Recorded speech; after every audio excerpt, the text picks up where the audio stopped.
kangakanani ngisho ungaphakama kangakanani kuya ngokuthi uyihlabelela ngeshuni yakhona yini ngoba ihlabelelo zale ikhaya zonke njengoba sobungaza u10 March zayifika nezingilosi kokanye wengalela ubaba mkhulu zayifika ebhekile kokanye white mayihleli esibayeni ephakamele kudala emqokolweni kubonakala sedlela kuthiwa ngelilanga wabonakala sedlela ethi izwi lezulu lefa lizwakele kuthiwa wayale wathi naba abasezulwini sebefikile ingakho isihlabelelo sala ekhaya batabami awuthi mawuse-bathroom uzwa amanzi emnandi unquni ubusiyasihlabelela ngoba once wasihlabelela ingilosi eyasiletha ifika same time usihlabelele ikufica unquni ibisikubeka icala ingakho isihlabelelo sale ekhaya awuthi mangabe usendlini encane uzwa ku iprivacy yakhe imnandi ubusiyasihlabelela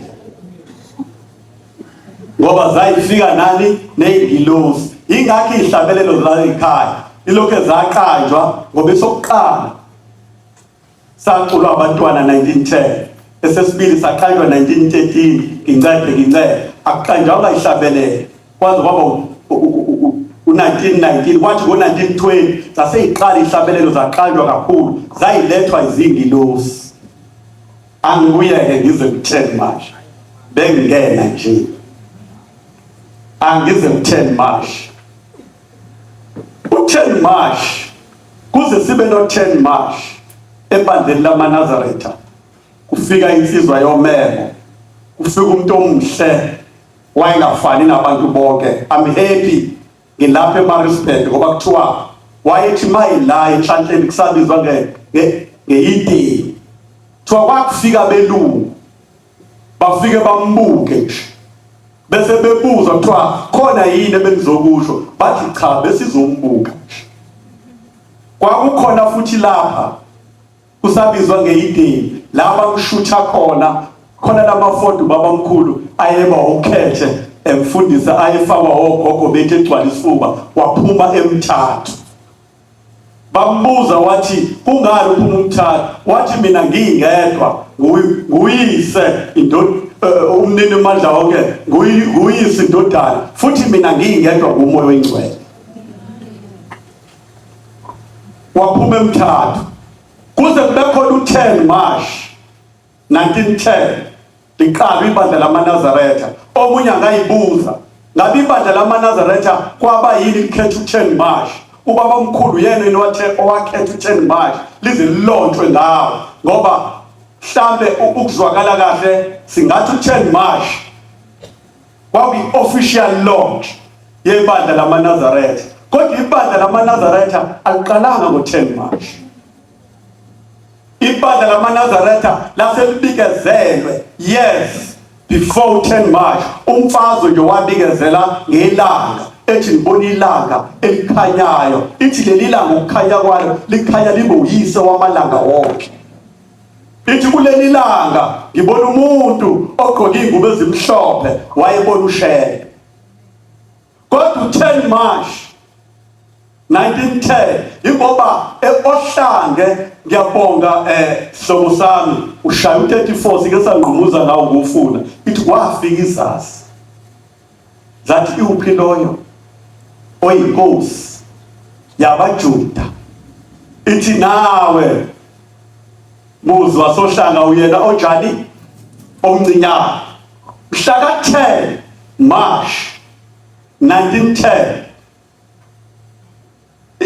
izinkanyezi lezi ezayibonwa izazi kuzozalwa uJesu yawa eOhlange 10 March 1910 lenkanyezi yayibonwa belungu base-South Coast ababa-astrologists ababefunda ngey'nkanyezi kwakuthiwa abaka-Mackenzie laba belungu bayibona inkanyezi iwa yazowela ohlange yawela emzini wasephakameni yahlukana kabili enye yawela ngapha njengoba niyibona siyakabheka bezayo enye yawela ngapha njengoba niyibona ngapha uyazi umfundisi la kuthiwa khona isenhlanzini irizini yayidala lenkanyezi iwe iqhekeke kabili kaJuda yaba yayivanga iqhekeke kabili kodwa yathi mayisifika lapha eAfrika ibonwa yilabelungu 10 March 1910 lenkanyezi bafike bayihlola babona nangu umsila wayo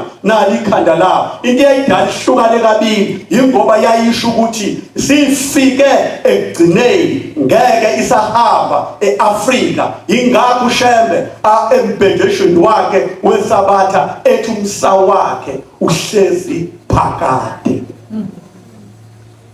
yawa yahlukana kabili okuqala ukuthi isiphelele lapha ingakho babamkhulu ekhuluma nongoma nokuhlala edeni ethi ithambo lami lifihle kude ngoba mina ngiyohlala kuleli izwe kube phakade into eyodala ngingahlali kube phakade only uba bezizwe belitholile ithambo lami okugcwele liyonshiya thina sizuze inhlanhla njengoba sigubha u10 March sazuza inhlanhla engafananga nabanye uNkulunkulu ngoba eyethi ingilozo wethu umsindisi owabikezela wafike wathi sekuphelele angisawophinde ngiye njani ngiye ndaba ingakho thina ethu Shembe nanini ngiyakuba khona ngoba lenkanyezi yathi mayifika mhla ka10 ibonwa astrologists uthi yini le wayo aseyayilandela ayifika lenkanyezi wile yasplit into two ayobona ngapha thawo nali ikhanda layo ayobona ngapha bathi yini edala split into two kulathizi baba mkhulu ingoba umngcwele ngeke usaphume eAfrika sebuyohlala kuze kube phakade ka-Israyeli le ibonwa izazi ayivange iwe yayisisplita ngoba yayisadlula ayibonga inkosi ngitheke umNazaretha baqale babikezelwa before ufike akhona amadoda abubona bungakafiki ambona uShembe engakafiki ungakafiki no1910 naye uShembe waqale wabikezelwa kungakabi uye kusewukhokho wakhe umzazela indabende sesambe sixoxa kuwo wonke amakhampasi indaba kaMzazela ifikelwa yizwi lithi ifuduka lapha Mzazela uyofuna indawo ngoba kuzovuka inkosi enolaka inkosi le enolaka wekhuluma ngoShaka owachazwa kahle inkosi yesibili yathi uShaka wayengumprofeti kodwa ngathandazi wayethunywe uNkulunkulu ukuxoxa isizwe samaZulu uShaka wayengumprofeti kodwa ukusebenzisa iqhwa kwaNkulunkulu emthumile alisebenzise ayiqoqe zonke izizwe ibaleka nje le ndoda kuthiwa phela umzazela uyakho umuzi kaCeza owubizwa ukuthi nganontanda wathakathi baleka ngoba esifini sakho kuzozalwa ini umsindisi yilo msindisi esimgubhayo the reason simgubhe mhla ka10 March ingoba umngcwele benkanyezi yakhe yawela emzini wasephakameni 10 March laqhula ngayo baba mkhulu ethi wafika izazi sivele eMpumalanga zathi uphiloyo ozele oyinkosi yabaJuda kunjalo ke namhlanje emagqumeni aphi asohlala wayesefuduka umzazela wakantaba mhlophe befika lapho kantaba mhlophe akhakhona umuzi igama elithi Shem limele into eyithathu khona uShem isibongo uShembe umoya ongcwele bese kuzoba uShem igama kahle mangase ni research kahle maChrist ife khona maChrist la nizobona thina zinto eyodwa nani kodwa sahlukaniswa ama-missionaries. Ngoba ama-missionaries enze noJesu esemshintshile. AmaNazaretha ngiyaphinda ngiyakugcizelela lo ayamkhonza uJesu. Khona ngihlabelela nina abathanda ukuphila emhlambini, khumbulani indlela, thulani kukhulume uJesu.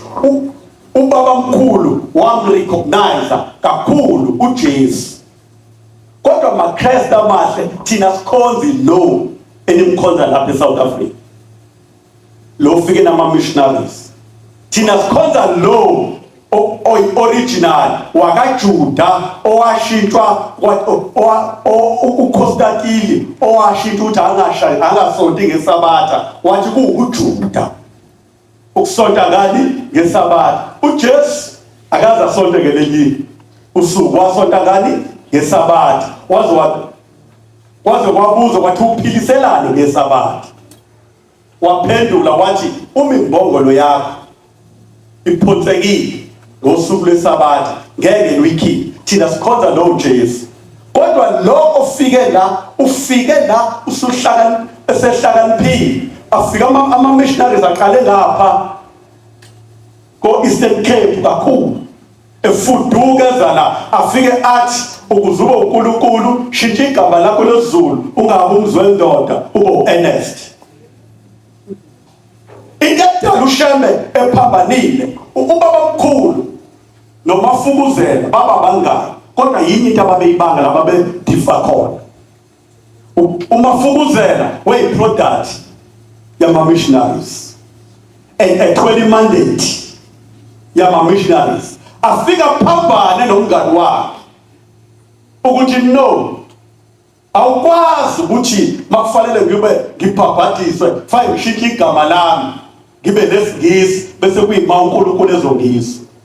Nina njengoba nila nikhonele lokho, futhi nina njengoba nila nathesa anikho by mistake. Nina ngisiprofeto sokuqala njengoba sigubha lo 10 March sikababa mkhulu owathi makuhlaselwa inkolo yoMnazaretha ihlaselwa uyena uJohn Dlanga libalele Dube ngama-missionaries. Angimbeki kabi weungane omkhulu kababa mkhulu, kodwa ukuthi khona laba befika behluke khona ethi kubaba mkhulu siphe lezingane zakhe ezibili ekhomba inkosi ilanga ekhomba inkosi inyanga yezulu siyithathe siyifundisa phesheya.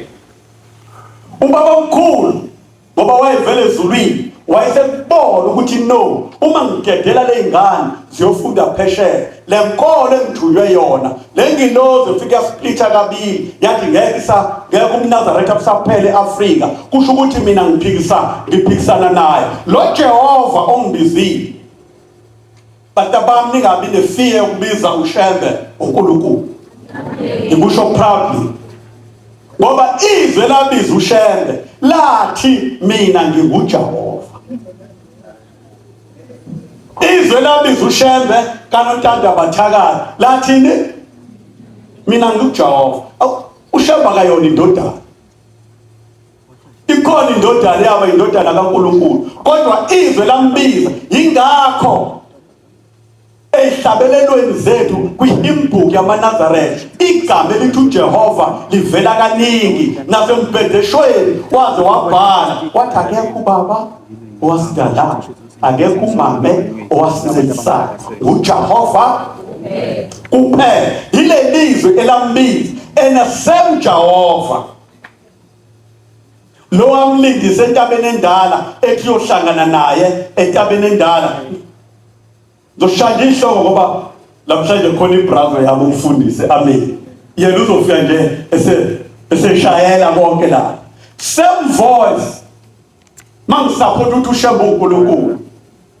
Semizwe lambiza entabeni endala enhlangakazi, ilona lamupha isidlo, ilona elathi lokhu Shembe limupha isidlo ngikupha kona kuze kube ubufakazi ukuthi mina Jehova senguwe nawe usingimi. Then waqala uShembe wakhuluma uhlabisa ngemfundiso yezenkolo, uthe lapho upromotela i-academic excellence.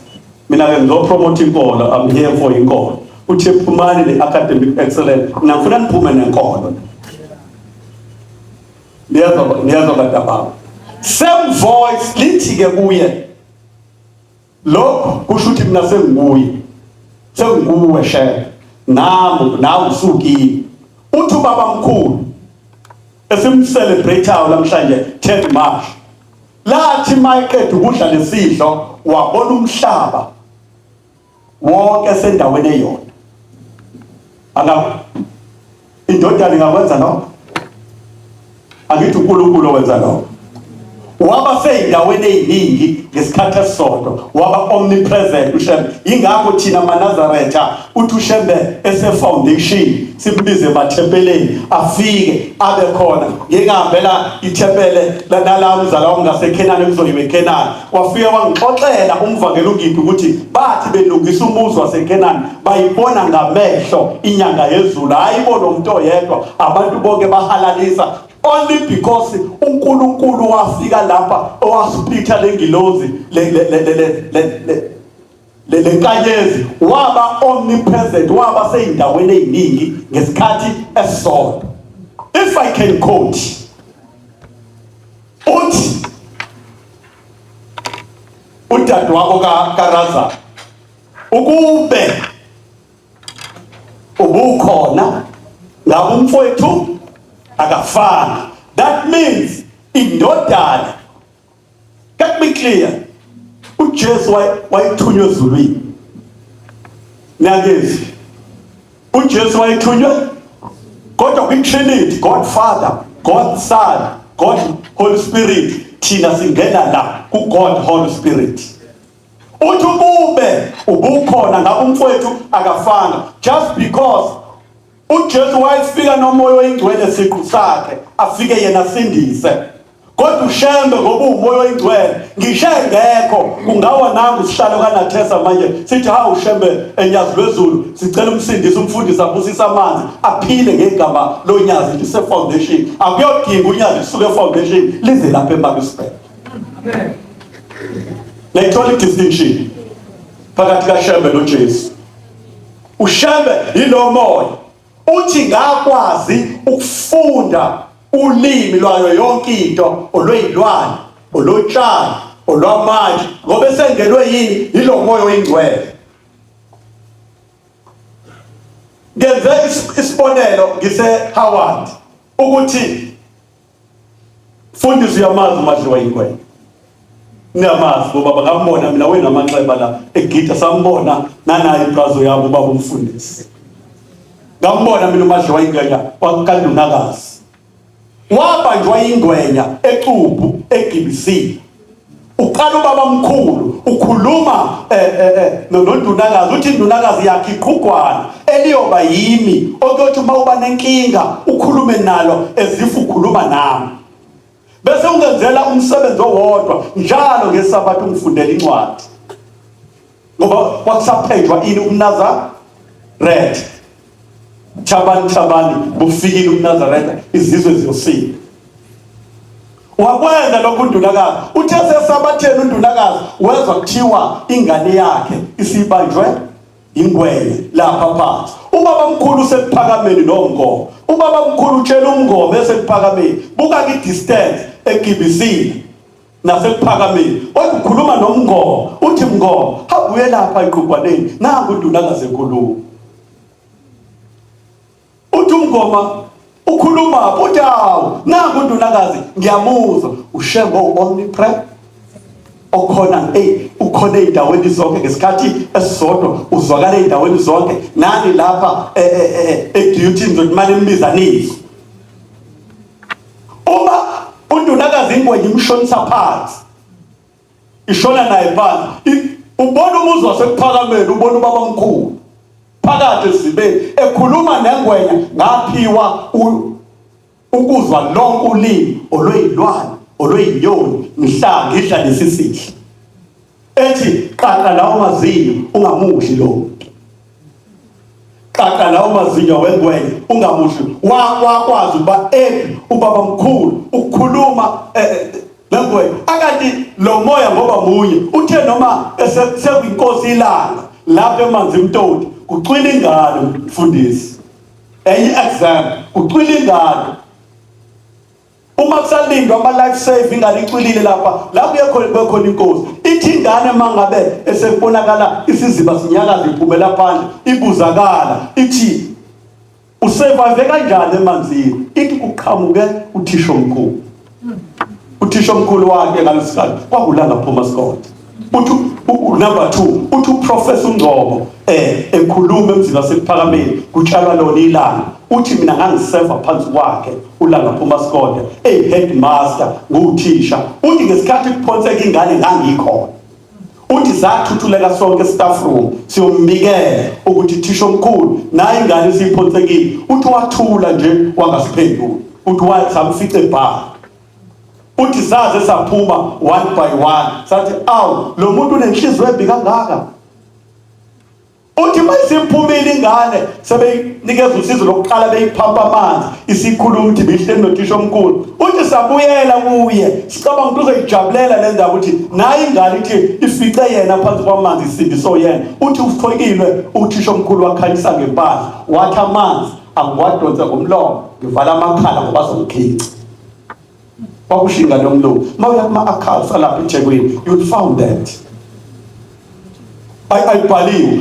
ayibhaliwe mana lezi zinto kakhulu zibhalwa uprofessor uStizini zabhalwa oPapi khona umlungu bejwayele ukufika lapha ebuhleli uPapi ebhala zonke izinto uprofessor uStizini uma echaza lo shembe simbungazayo namhlanje umchaza adlule thina amaNazaretha uthi ubaba mkhulu way any form of abnormality uthi wayenye into eyayingaziyo uthi ngelilanga can call him a God creator ngoba wambona uprofessor uStizini wenza ithesis ezowenza iPhD Hlabisa wazohlala ePhakameni inyanga ezintathu wanedokodo eKapa ubaba mkhulu ehlela ahlala eduze kwakhe methatha istep uyabhala mekhuluma uyabhala uthi ehleli kwase kufika belungu emzini wasePhakameni behamba nengane yentombazana iyayisiqhuma amabele labelungu iproblem yalengane yayingahlukanisile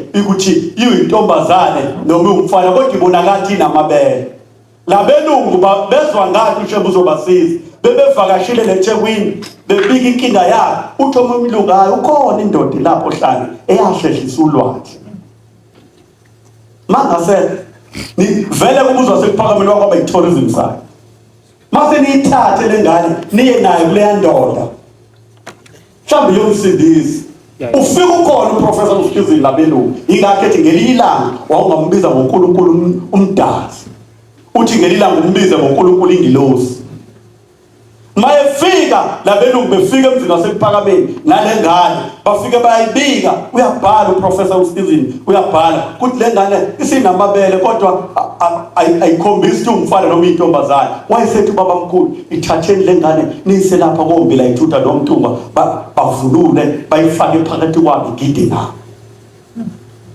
yayiphambani ngalomlungu yale iphambani ngalomlungu yale bathi bebona yayiqhuma igazi ngalomlungu yayikhanda begijima uma wayo uyayifikisa ihlukanisile isintombazana you can call him a God creator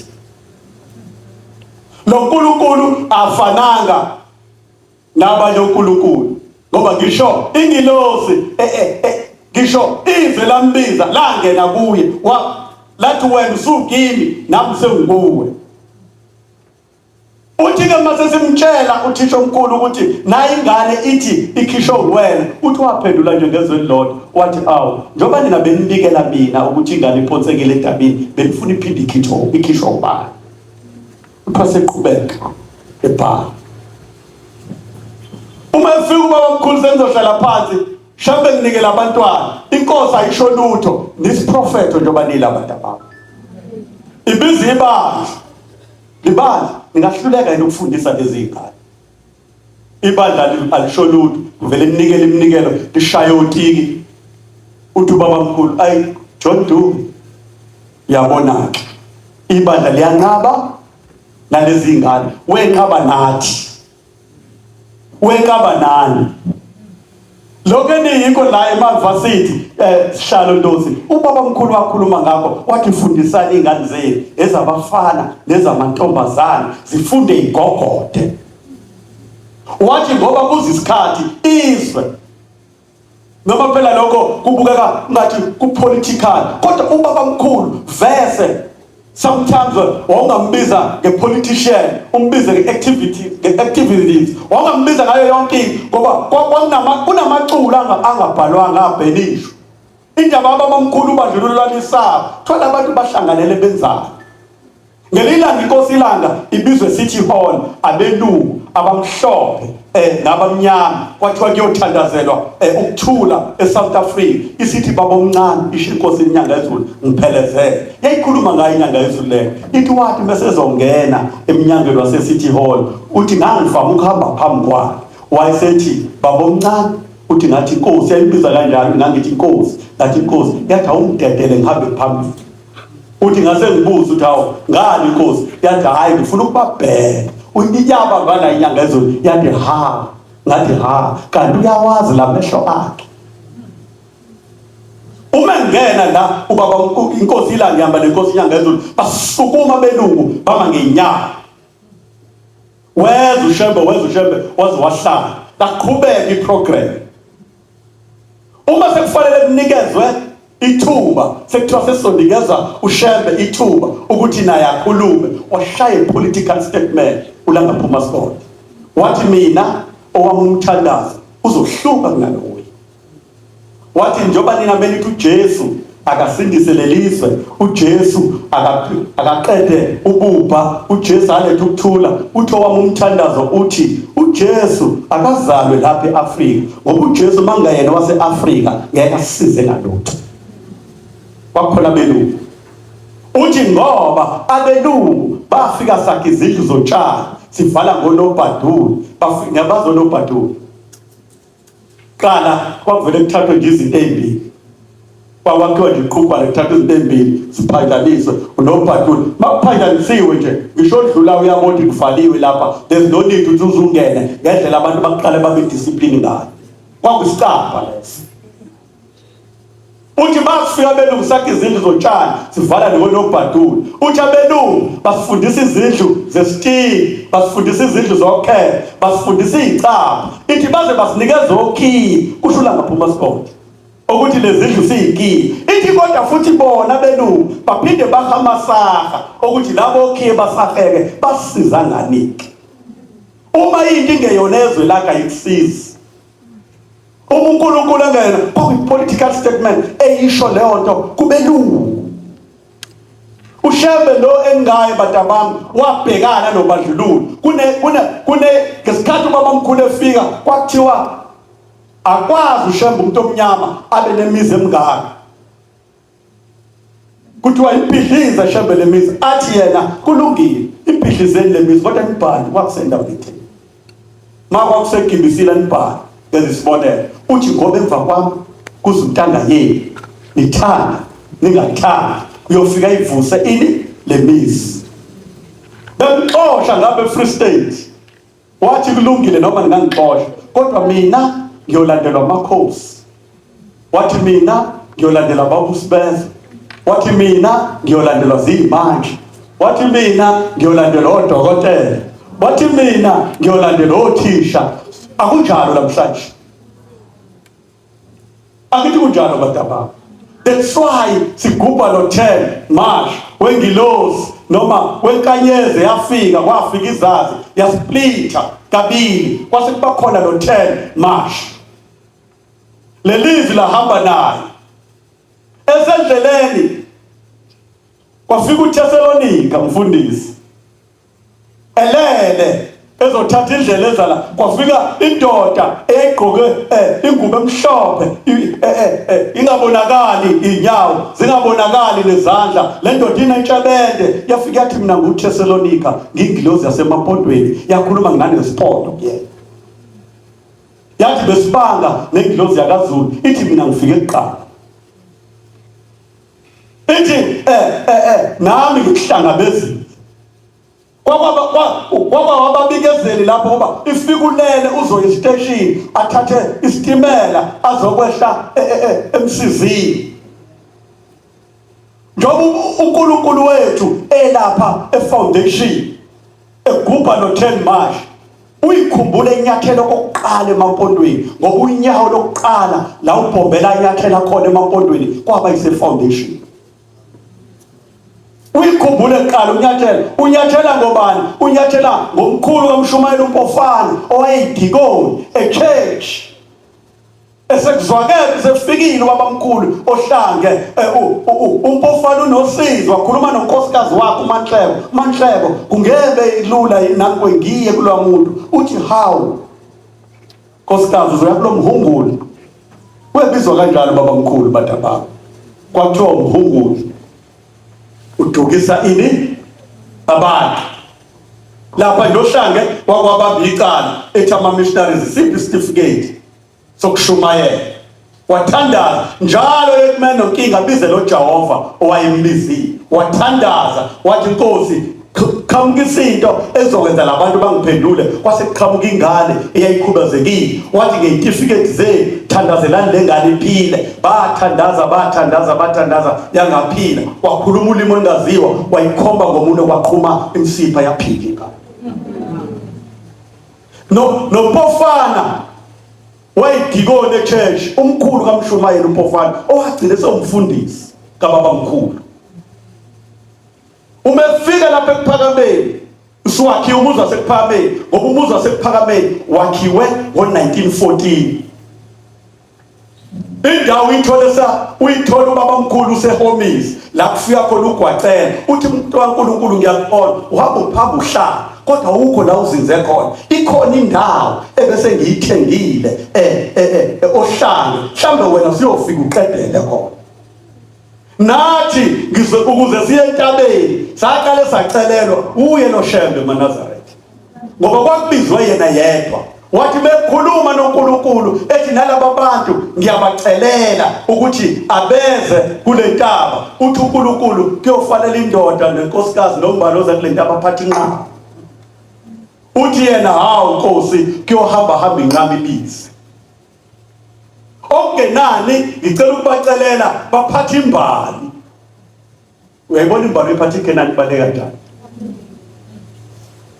Imbali iphathe iKenani yoloma igama lakho. Uma siya ohambweni siye eKenani siya kubalo, siya kwi-census yasezulwini, ngoba uthi uyokusubaletha ke Shembe labantu njalo ngonyaka ngizobabala lawa amanzi lawa ya alapha eKenani abekhona mfundisi emaseleni. Isikeli lesa se-census njengoba sifike sithi uyabalwa ukuthi nawe njani ukhona. Instead uthi siphathe inqama, uphatha imbali. Uthi kuyofanele indoda nenkosikazi nezingane baphathe inqama, bafike benze umnikelo wokushiswa la. Ingakho leya mbali uma sekuvala uba inkosi sivalelisa intaba, iyaqoqwa leya mbali ishiswe, imele lo mnikelo wokushiswa esawucelela ubabamkhulu. Ngabe isaphatheka inqama? Kodwa yena wabona phambili, njengoba kade eshuvo ethi kwezinye indawo ekumele uyafika, ngoba wathi bese ezothandaza esuka kwa wathi wena Nkosi ongibizayo ngicela ukukufica usuphambili. Wethi uyafika kwezinye indawo bese bethi ukhona umuntu ofikile, bisibuza indlamhlanje kaMayekethi ithi benjani, ithi benjengawe. Ithi wena Nkosi ongibizayo ngicela ukukufica usunjani usuphambili. Wayesesicelela wasuyakhiwa lo muzi waseKuphakameni, waqala uShembe wawakha ngo-1914. Uthe bewakha wawubanga nabafana bakaPhasaliya mfundisi, bavukelwa umona leli bandla kade linamandiya sisonta nawo ono yinkomo. Khona leli lalomshumayeli uPolika elahamba la ucela ukugaba no-Aaron Banu. U-Aaron Baro ikushumayela ngayo inkosi yesibili-ke yona. Ithi kwakhiwa lo muzi waseKuphakameni, ithi no-Aaron Baro unikelile ngekhulu lopondo. Ikhuluma ngokunikela. Ithi ukunikela ngekuphucwe umuntu kubhalwa ngisho emathanjeni akho. Nikuthanda ukunikela. uPolika wahamba wenkosini ilanga isetana, uhlahla umoba. Wafike wathi Nkosi sengicela ukugana. uPolika wegida edlisidlo ekwenza konke eNazaretha liyamema bonke abantu abamhlophe, ekhuluma isiZulu njengomuntu. Ithi inkosi Poli kusuyibonile intombi uthi baba ikhona engiyibone lapha emgidini weshonile acishe kanamandiya wanivikela shaya uthi no wena Polika ngeke ukwazi ukuganwa ilezi intombi ngizohamba ngephesheya ngiyokhuluma nokhokho bakho uthola intombi enembombo mide hayi lezi zamaZulu noma zamaXhosa noma zamaSwazi noma zabo uthi mesuka ezwa lelo lizwi uPolika eselapha usethi wePolika woza la yambiza inkosi esibili ithi yazi wena Polika njengoba ufuna ukugana umuntu ingoba wena usukhuluma isiZulu njengomuntu usucabanga umuntu omnyama sengiyasithatha isiZulu kuwena wathi esuka lapho uPolika waqala wayikhuluma isifana kaloko wafika-ke batabami angigcine nge-foundation ngehle ngoba isikhathi asingivumi namhlanje amen wayesefika umkhulu kaMpofana wafika wayibika lento yabonwa ongoma fundise shithi mbala ombatha babecuthile umbathe bhala amakholwa ngoba ubaba omkhulu wethu medlula abatabami edlula nje usona abantu baphume bonke wayenephunga elimnandi njengoba kuthiwa thina siyi-product yephunga elimnandi baphume bonke umbatha nje tholakala umbatha naye wayethunywe amabandla ethi hamba makunomuntu ethi makudlula lo shembe njengoba sisonke ephunga umbhale phansi wathi ubaba mkhulu entabeni umbatha acuthe ehlathini ne-writing pad nepeni uzobhala abantu abazohamba nobaba mkhulu wathi ngelilanga ecuthile embuka ubaba mkhulu wabona iy'nyazi isuka ubaba mkhulu ziza kuye yayisithi Dlamshati bizani leya ndoda wayesebiza umbatha yathi wembatha wenzani lapha wathi ngibhala abantu abazohamba nabo wathi ubabhalelani wathi ngithunywe amabandlami athi angibabhale phansi ithi yini imbatha edala labantu basuke emabandleneni bazohamba nabo uthi umbatha bathi khona into abake bayithole uma beyicela kuwe ithi baye batholeni uthi umbatha bathi yonke into abanosizi ngayo